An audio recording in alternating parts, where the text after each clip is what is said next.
Welcome to episode 6 of this 7-part YouTube series where I'm sharing everything with you about what it was like to cruise long-term as a passenger on cruise ships all over the world. In this series so far, we have covered so much about the ships, the onboard experience, my cabins, so on and so forth. But one thing that we haven't spoken about yet is the ports. And some would argue that this is the most important part of a cruise.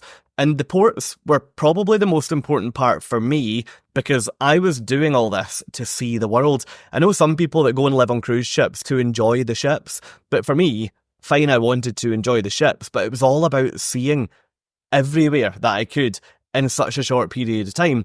So today I am going to share with you my top 10 ports from my time at sea, starting with number 10 and working our way down to number 1.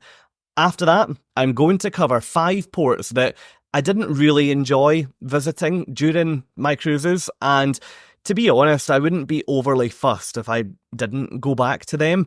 Now, the purpose of this video is that I want to show you 10 amazing places that you can either add to your bucket list or you can reflect back on your trips during this video and let me know in the comments if you agree with any or maybe even all of the ports that I list in the top 10. And also to help you realise in my bottom 5 that not all cruise ports are as good as they look in the brochures is maybe the best way of putting it. So also let me know in the comments if you agree with my bottom 5, which we'll get to further in this video. All of the ports that I'll cover today, bar 1, but I'll tell you which one when we get to it, features in my YouTube vlogs from, the last year or so. So if you do hear of a port here that you'd like to explore a little bit more, then jump down to the description of this video and you'll find links to all of those cruise ports detailed down there. Now, before we get started on my top 10 ports, I did want to say that if you enjoy this video today, then it would be amazing if you would support my channel by clicking the thumbs up button. That massively helps my content to reach more people and therefore helps my channel to grow. Now, on that point, if you'd like to come with me on so many more ships going forward, then all you have to do is click the subscribe button, which is totally free for you to do. And I would love to have you with me. But look, let's get started on my top 10 cruise ports from my whole time out at sea. Number 10, we're heading to Madeira, and I'm going to tell you about the port of Funchal. I've visited here on multiple cruise ships now, and every single time I go, I get a totally different experience. Before my first port of call in Funchal, I hadn't really done a great amount of research because I was on a ship when I booked the cruise, so I didn't really know what I was letting myself in for. Now, when I arrived, it was very clear. This place is very tropical, and it's totally different to what you find on the neighbouring islands. You'll often find that a cruise stop in Funchal will be part of a Canary Islands cruise, where you'll go to, for example, Tenerife, Lanzarote, Gran Canaria and Madeira. You might also find that you'll stop here if you're doing a transatlantic crossing in either direction. The reason for that is that Funchal is one of the westernmost ports in the Mediterranean. So if you're on a Mediterranean route heading to the Caribbean or the other way around, you'll quite often find that the ships will stop here either before or after crossing the Atlantic Ocean. Now, my top tips for coming to Funchal are that you must go on the local tourism board website because all through the year there are so many events here, and it's amazing if you happen to plan a cruise during the huge International Flower Festival or the Street Artist Festival. There is so much going on this island. Another thing I would say is that you have to head up to the top of the hill to take the wicker basket toboggan ride back down. Years ago, this was a mode of transport which took people from the top of the hill to the bottom, but now it's just a tourist attraction where you go, pay them €30, I think it is, and then you'll find yourself in a wicker basket being pushed down the hill. It's actually a really great experience, but you have to make sure you go when the weather's good. So if it's raining, that attraction will completely close. Now, another point on Funchal is that I've been to so many ports on a European cruise where I'm walking about thinking, oh, I'm going to get pickpocketed. I better be careful walking around here. But the reality is, in Funchal, I don't think I've ever felt safer in a cruise port. It's one of those places where there's so many tourists, the locals seem to really like the ships being there, which in itself is great. But I feel as though there isn't really the same degree of risk there as what there is in other European cities. Now, fine, I'm not saying walk about with your iPhone above your head or walk about with your wallet open. Be careful, but generally speaking, I find Funchal in Madeira a really, really safe place. If you're looking to venture slightly further afield, then Madeira as an island can offer you some amazing experiences. I've, since discovering this on cruise ships, actually gone back on a land holiday to Funchal, and I took an excursion from my hotel up to the other side of the island, and up there, it is honestly like Jurassic Park. So yes, I'll be showing you some shots now of what it looks like up there, but the scenery is just absolutely amazing. So yes, number 10, Funchal in Madeira. Number 9, Aruba. I, for years, had wanted to visit Aruba, and I was really nervous that it was going to be a bit of a tourist trap, and it might have been a little bit overhyped, because I didn't know anyone who had actually been there. I'd seen YouTube videos, and it looked really nice. I'd seen brochures advertising hotels, and it did look beautiful, but I was really nervous that I would go and think, whoa, okay, I don't really like it as much as I thought I would, but my goodness, Aruba absolutely delivered. Now, I knew Aruba as the home of the Flamingo Beach, which I will come back to, but thinking about the topic of beaches more generally, some of the beaches here are amazing, and they have been consistently ranked among the top beaches globally by some of the biggest travel organisations on the planet. If you look at beaches like Eagle Beach or Arashi Beach, you'll be met by totally clean, clear oceans where you can see the bottom when you stand in it, and pristine golden sands. The beaches really do feel stunning here, and again, the locals seem to really like the cruise ships coming. Now, one thing that I would say about Aruba is that you probably have to be careful from a wildlife point of view. I didn't think, for whatever reason, that there would be much exotic wildlife in the cities. You can imagine my horror when I got off the ship, left the cruise port, and immediately outside found a snake.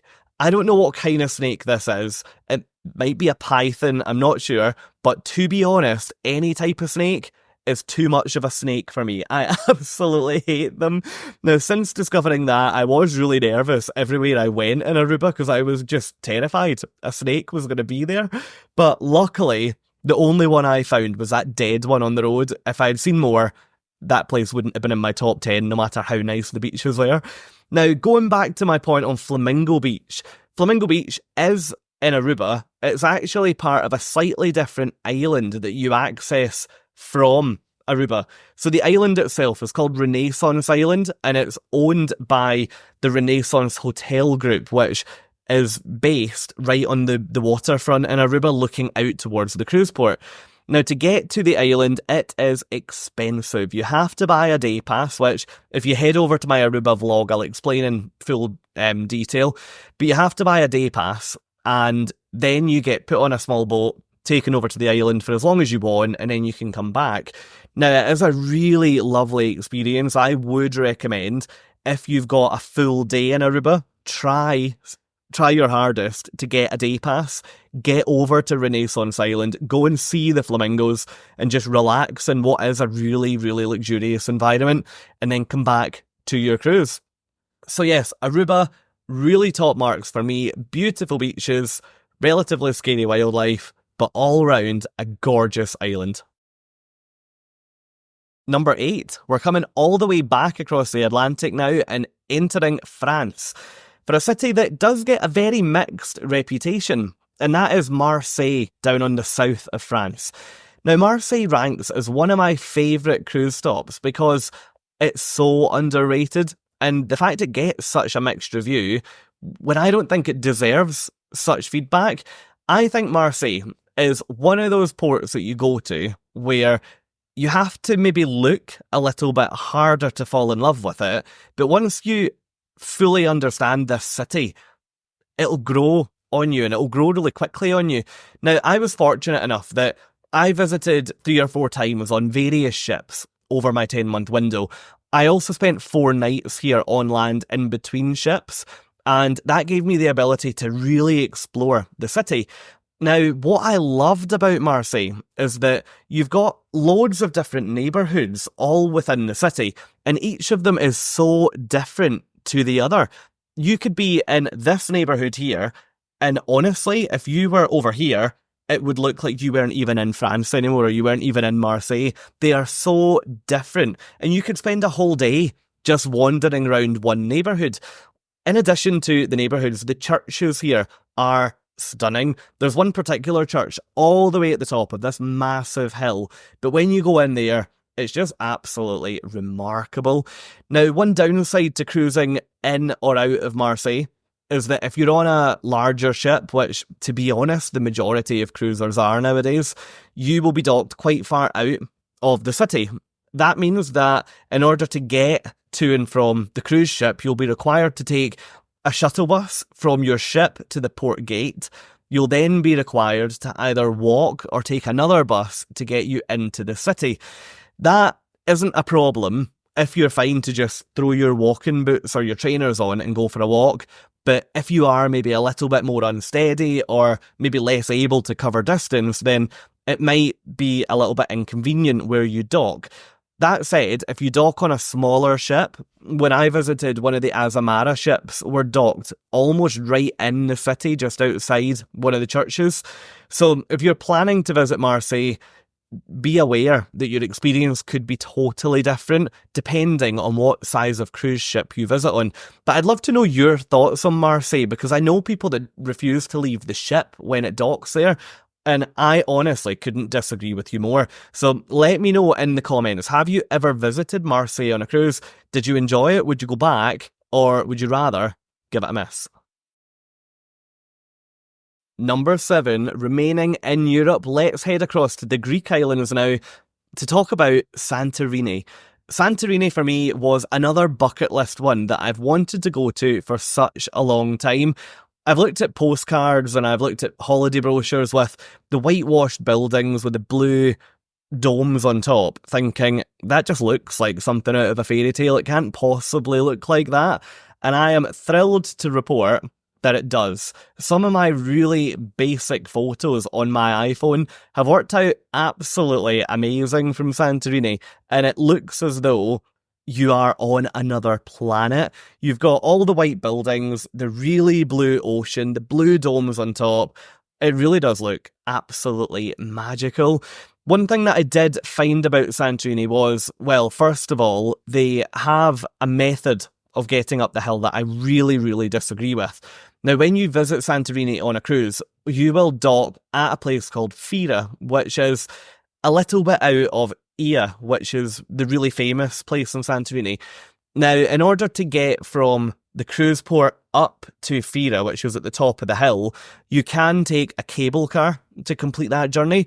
You also can walk up the hill, but it is quite a steep walk, or you can rent a donkey, where basically you pay whatever the price is, and you then get put on a donkey's back, and then the donkey then walks up the hill. My issue with that is that the donkeys, when you're walking up the hill, are just being hit repeatedly with sticks and whatever else to make them keep walking. And the temperature here on the Greek islands is a lot. So if you're watching this and you're going to cruise to Santorini in the future, please don't ride the donkeys. I honestly can't ask that anymore of you. It made me really sad when I was visiting there to see that they're actually able to get away with doing that. And what was even worse was so many people were paying to do it. So please remember, that poor animal doesn't have to heave you up the hillside. Either walk or take the cable car. Now, anyway, positives about Santorini, now that I've probably annoyed anyone who's ever paid for that donkey ride. The real positive is that, as I mentioned earlier, it looks like what it does in the postcards. The other positive is that I always thought Santorini would be a complete nightmare to get around because it would be so busy, it would be wall-to-wall people everywhere, and I would be really overwhelmed with how busy the whole island was. But that just wasn't the case. Yes, in Fira, when you're walking around and there's 3 or 4 cruise ships in, the village itself is mobbed. I won't pretend that's not the case. It's so busy. But what I did in Santorini was I actually took the hike from Fira along to Ia, and it was amazing because for so much of that, it was just me on my own. So if you are planning to cruise to Santorini, please think about doing that hike because honestly, it's one of the best things that I've ever done on a cruise. I would really encourage you to head over to that video down in the description of this one and have a look at that hike because honestly, it was so great. So yes, Santorini, absolutely, it just had to feature in my top 10. Number 6, let's get back across the Atlantic Ocean and let's go stateside. And let me tell you about New York City. I have been to New York City multiple times before, but I had never thought to take a cruise from there. I don't know why this had never crossed my mind. I think coming from the UK, it's very rare to see a cruise advertised with a New York City departure. We very often will see Southampton in England or Barcelona in Spain or Miami in Florida, but we would very rarely see New York. So I was so excited to board both MSC Meraviglia at Brooklyn Cruise Terminal and also Norwegian Cruise Line Escape at Manhattan Cruise Terminal. For very similar itineraries, I cruised from there to do Canada and New England on both of those ships, and honestly, the sail away on both of them was stunning. First of all, on MSC Meraviglia, I cruised out of Brooklyn, and that was the first time I had cruised from New York. And after later cruising from Manhattan, I was glad I did Brooklyn first. Brooklyn was awesome because you could see the city over in the distance. You've got what I believe is called Governor's Island just opposite the ship. And as the ship pulls out, you see the city disappear. You also see the Statue of Liberty really clearly, but she is sort of over in the distance when you cruise out of Brooklyn. Flip that on its head. And when you think about Manhattan Cruise Terminal, it is unbelievable. I can't even describe cruising out of Manhattan because I stayed... Where did I stay? Oh, I stayed with friends in Connecticut. But if you're staying in central New York, you just grab your suitcase in the morning, walk to the edge where the river is, and then you can board the cruise ship there. So it's basically right in the city. It's actually a stone's throw from Times Square. So if you leave the ship on disembarkation day, you can be at Times Square within about a 15, 20-minute walk, I would say, which blew my mind to think I had just got off a cruise ship and here I am standing in Times Square. It was awesome. Now, sailing out of Manhattan is something that if you don't have it on your bucket list at the moment, you're doing it wrong. You need to add it because when you pull out from the berth, you essentially see the entire city panorama from the ship. I can't even put it into words. You then cruise down past the Statue of Liberty, which is super close to the ship. You then go down and you go under the main bridge, which I show you more in my Norwegian Escape vlog series. But cruising out in New York City was remarkable. You've got the whole city on your doorstep, ready to enjoy. Number 5, let's go north from New York City, enter Canada, and let me tell you about Charlottetown. I, being totally honest, had never even heard of Charlottetown before visiting on MSC Meraviglia, and as soon as I got off the ship, I fell in love with this place. Even the cruise terminal was lovely. They had loads of independent local traders, they had free high-speed Wi-Fi. It just seemed to be a place that was so excited about getting cruise ships.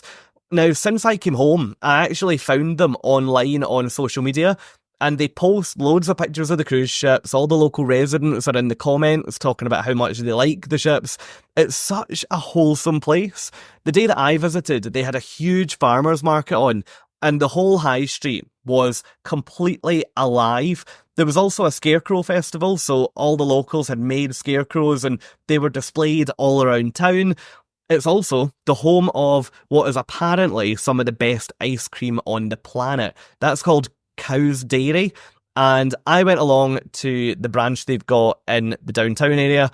And yes, it was really lovely. I can feel myself going thinking about it.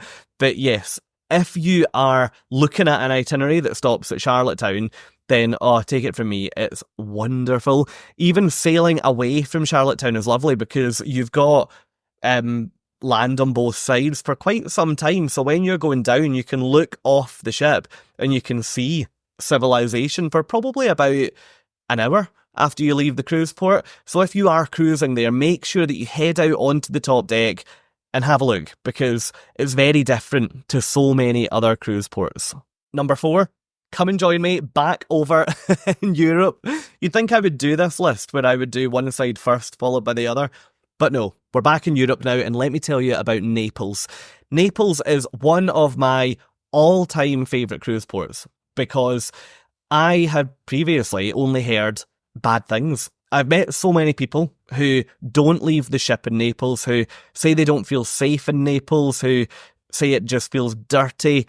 And honestly, similar to what I was saying earlier with, I can't remember what, Marseille, similar to what I said with Marseille, I just don't agree with you. I think Naples feels like real Italy, whereas when you go to the likes of Rome, it feels like a very polished, tourist-friendly version of Italy. Now, one thing that I adore about Naples is that it's the home or the founding place of pizza. That means that there are some absolutely brilliant pizzerias there, and I went to the one which last year was crowned the #1 pizzeria in the world, and I can absolutely confirm the pizza there was brilliant. In fact, last year alone, I went to that pizzeria 3 times. I went once and got a takeaway, and the other 2 times I went with friends and opted to eat in. And it was so tasty. If you are planning to head out for pizza, make sure that you get off the ship nice and early and be prepared to join a queue. If you are going to a pizzeria that's particularly famous, the one I went to, people would wait for quite a long time to either get a table or a pizza. But honestly, you're only at the home of pizza once or twice in your life. My recommendation, just go and get it. Now, Naples, you do have to be careful because it's very, very busy. There's cars everywhere. Traffic in Naples is a lot. Also, just be careful walking around the streets. Just make sure that you've got your wallet secured. Just ideally wear trousers or whatever with zip pockets just so you can keep everything safe. It's very like a lot of other parts of Europe where just don't give anyone the opportunity to dip their hand into your pocket. And I think your phone and your wallet are better off with you than anyone else. But that aside, cruise port number 4, Naples in Italy. Which brings us nicely onto my top 3. What are my top 3 favourite cruise ports that I visited during my 10-month window at sea? Well, in 3rd place, we've got St. John in Canada. This place is positioned in the Bay of Fundy, and that means that it receives some of the highest tides on the planet, meaning that usually if you're on a big cruise ship, you'll get a pretty long port of call here because the ship has to get in the morning before the tide goes out to then leave later at night once it's come back in, or the other way around.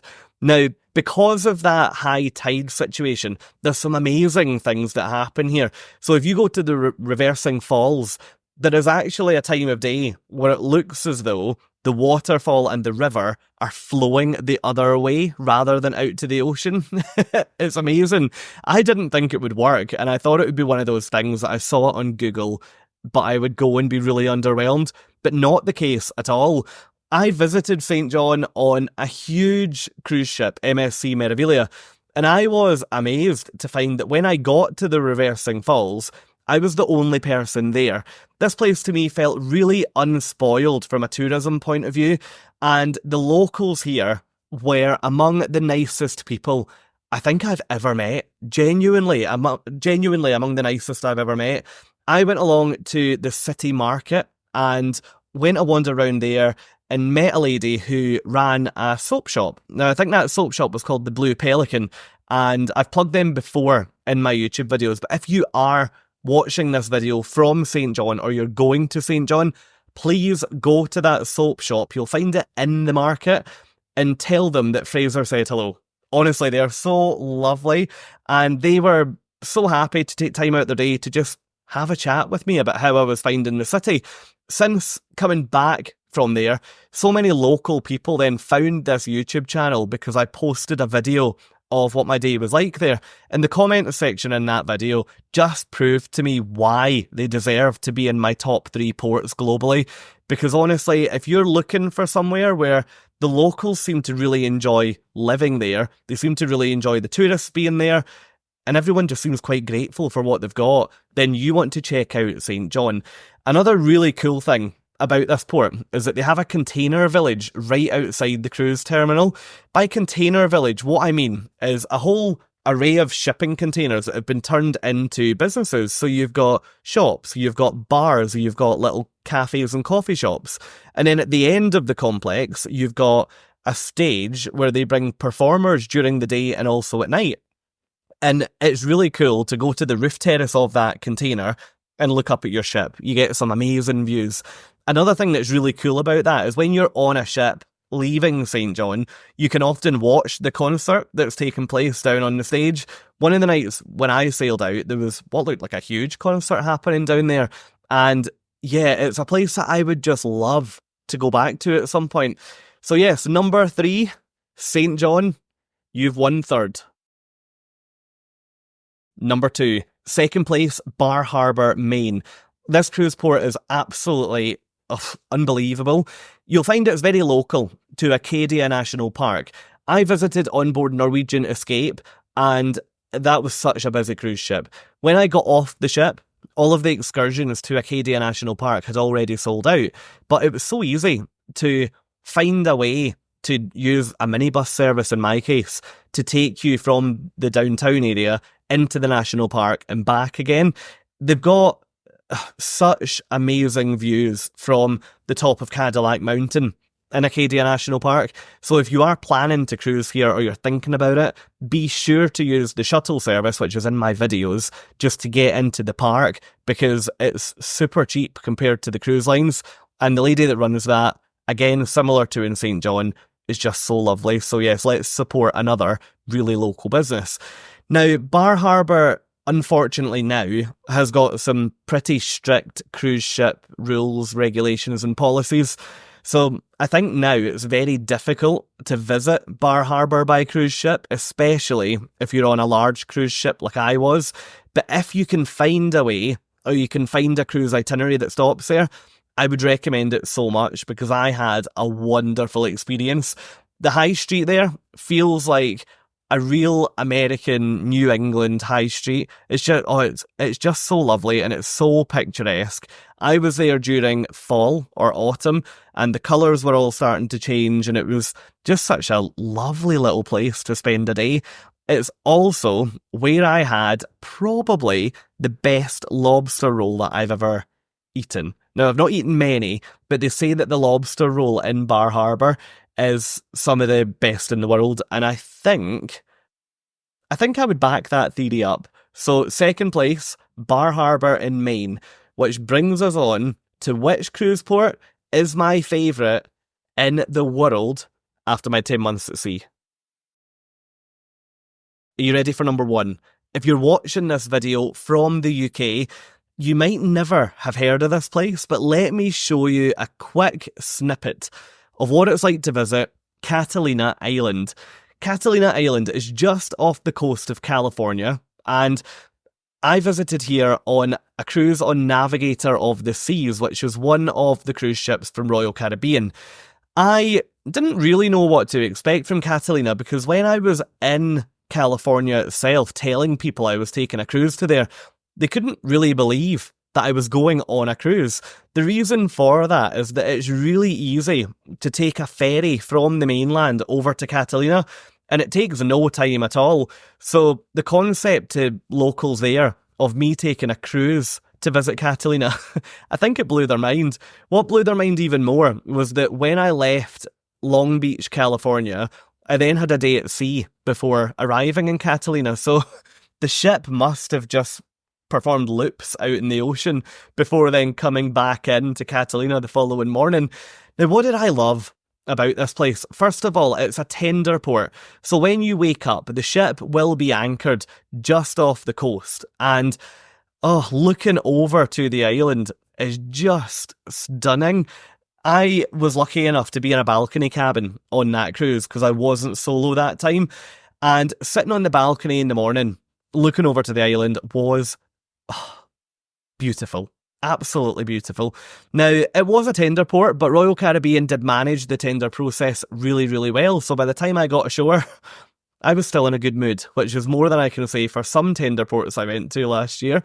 When you leave the tender, you are slap bang in the middle of the town. It is so vibrant. There's so much life there. A lot of people when they visit Catalina will go and spend a day on the beach. A lot of people will go ziplining. They've got a big ziplining complex. And loads of people will hire golf carts or golf buggies to drive around the roads because the roads are pretty quiet. And actually, it's more common there to see a golf cart on the road than it is a car. I couldn't believe how many golf carts there actually were.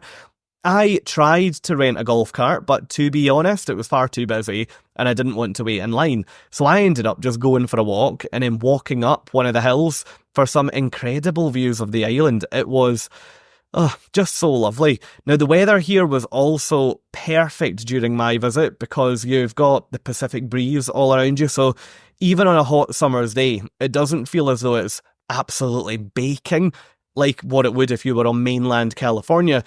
Catalina, big thumbs up. Would you believe this is also the place where I tried my first ever lobster roll? So while I said the best one I've ever had was in Bar Harbour, this was the first one I've ever had. I had never even seen a lobster roll before.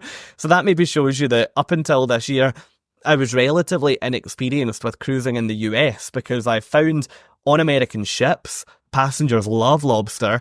And when I visit American coastal towns and ports, all the locals and all the visitors love lobster as well. So I'm delighted to say that not only have I had my first one, but I think I've also had one of the best. So Catalina, well done for reaching number 1 in my top 10 ports.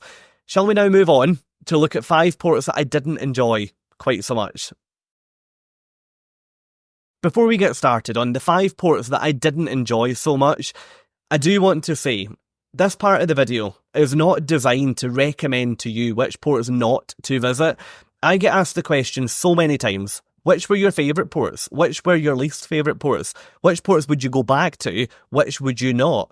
Just because I wouldn't go back to a port and just because I didn't really enjoy it there, that doesn't mean that you won't enjoy it. So I'm a massive believer in approaching everything with a really open mindset. If the ports I'm about to run through with you are on your future cruise itineraries, please don't worry, because I am sure that if they're on those global itineraries, people must visit and they must love them. It's just that me personally, and the key word there is personally, they weren't really for me. Port number 1 to talk about is Sydney in Canada.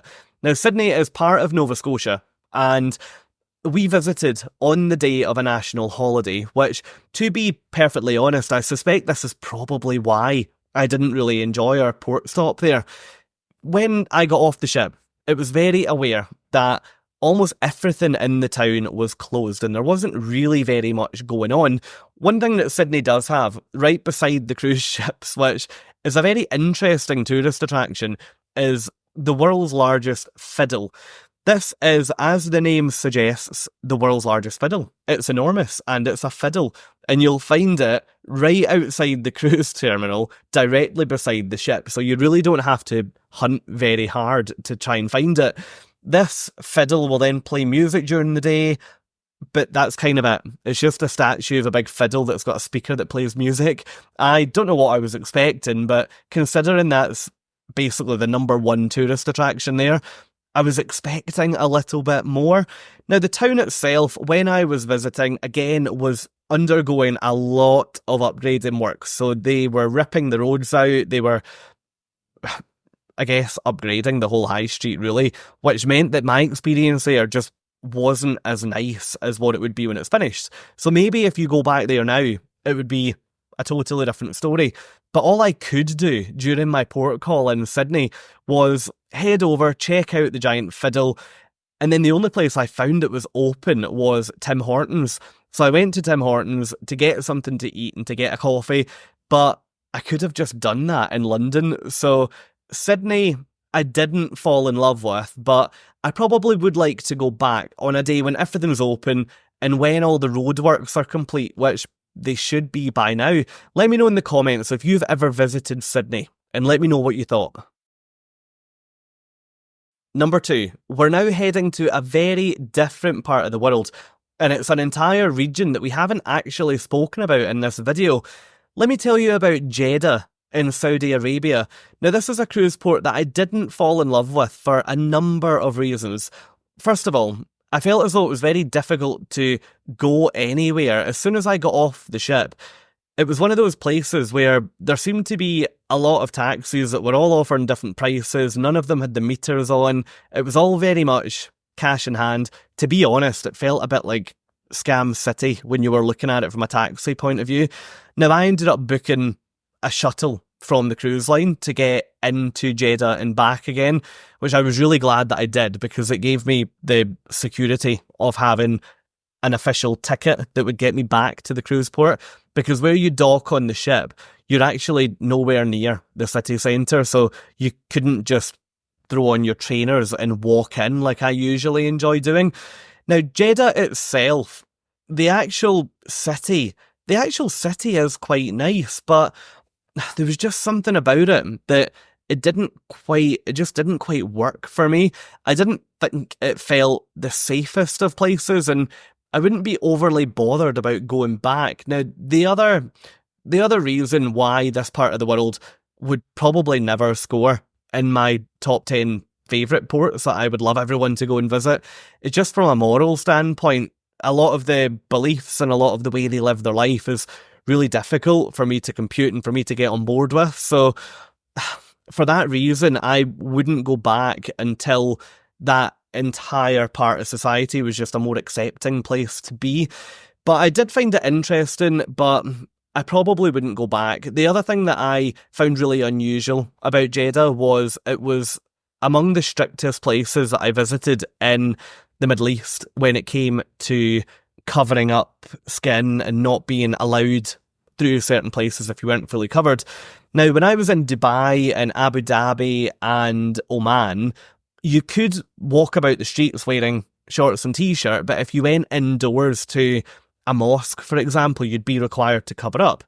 Now, I, when travelling over there, would always wear essentially like a running top that's long sleeves, so the sleeves came all the way down to here, and I would wear shorts that you could unzip, or shorts that you could zip to turn into trousers. Yes, probably the worst fashion sense on the planet, but it does the job. When I was coming through passport control in Jeddah, the man actually looked at my legs and asked me to cover my legs.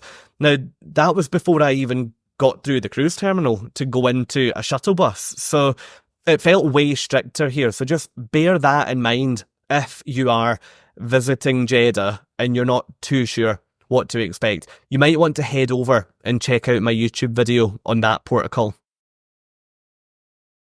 The third port that I didn't fall in love with during my time at sea, and someone in the comments will tell me I'm pronouncing this incorrectly, I'm going to go for it, Civitavecchia. But people say Civitavecchia and Civitavecchia, so I'm going to go with Civitavecchia, which is the port for Rome. I think I've maybe just said it. I think I've said it differently there multiple times, but yeah, Civitavecchia is the port for Rome. Now, the reason why I didn't fall in love with this, I was surprised because a cruise port local to Rome, I'd have thought I would have loved because I love visiting Rome as a city. I think the reason why I didn't love it was that it's actually nowhere near Rome. Everybody wakes up in the morning thinking, oh great, well I can go and I can explore the Vatican, or I can go and sit on the streets of Rome and have pizza and pasta. See, the reality you are so far away from it that by the time you take a bus or a taxi to take you from the ship to the train, to then take a train for the best part of 50 minutes to an hour to get into the city, you see two things, and then you have to start thinking about coming back to the ship again. I found it such a stressful experience going into Rome by train. I'm glad I did it. I did it with my friend Laura when she was out cruising with me. And we made it to the Vatican. So we went into the Basilica, we went up to the viewpoint at the top.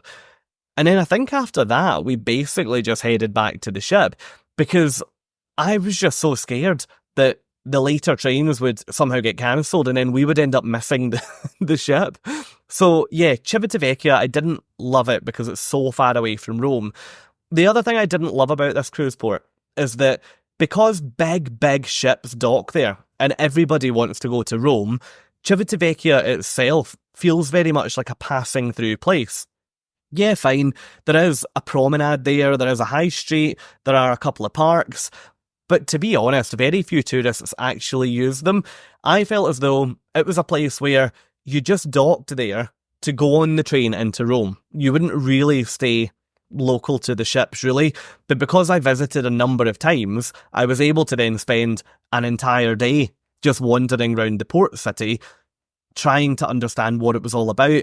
But to be honest, in all the times I was there, and all the times I was looking, I never managed to fall in love with the city at all. So Civitavecchia, I'm sorry, but you feature on my bottom 5. Next up, we're heading back across the Atlantic Ocean and we're going to Jamaica.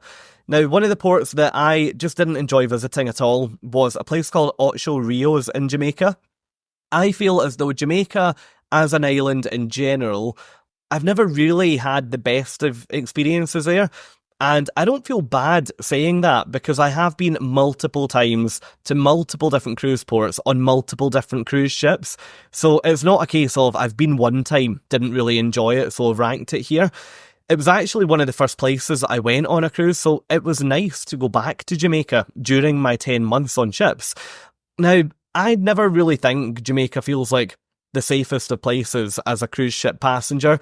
I'm always very aware of the fact that I feel like a tourist and I feel like I look like a tourist, which probably isn't helped by the fact I walk about with a camera on a stick. But that aside, I've just never felt comfortable there at all. The other thing I would say about Jamaica is that from the minute I leave the cruise ship, I feel as though I'm getting pestered left, right and centre for various things. Whether it's come and buy a hat, come and buy a bottle of water, come and buy a pretzel, come and buy this, can I have some money? Get in my taxi and I'll take you to that hotel. I run a bus, come round the corner, do you want to buy jewellery? I'll take you up to my apartment. It's just, there's people everywhere that just seem to want things from me. And with that, I just get to the point where I'm like, guys, I'm exhausted now, like please just leave me alone. So yeah, I explain more in my YouTube video where I visited Jamaica. I was on a carnival cruise. I did go ashore, so I do show you what it's like in Ocho Rios because they do have a really nice little complex right beside the cruise port, but wander much further afield than that and very quickly it can get quite ropey. That said, Jamaica is stunning. It's absolutely beautiful. They've got some amazing beaches. They've got an amazing river falls that I did a few years ago. It's called Dunn's River Falls. So if you are going to Jamaica, there is loads to do. But my biggest recommendation to you would be to do it on an official organised cruise line excursion, just from a safety point of view.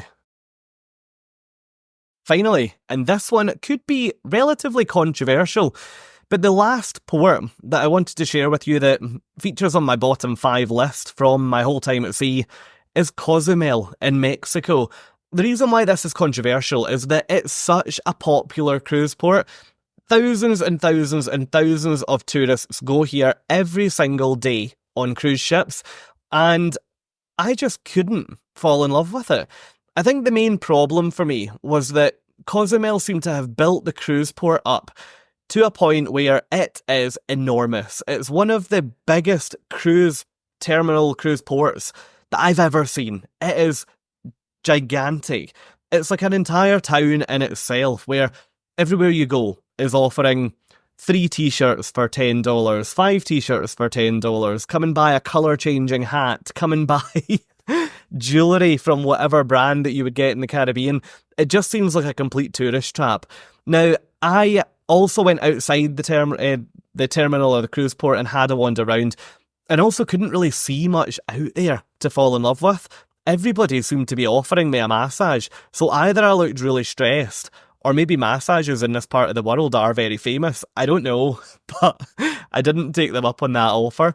That said, since I posted my YouTube vlog from Cozumel, I've had loads of feedback on it from people who actually wholeheartedly disagree with me, and that's fine. I totally respect the fact that what I think isn't gospel. It's not the case for everyone, and that's why I started this part of the video saying that just because I didn't enjoy it, it doesn't mean you have to write it off.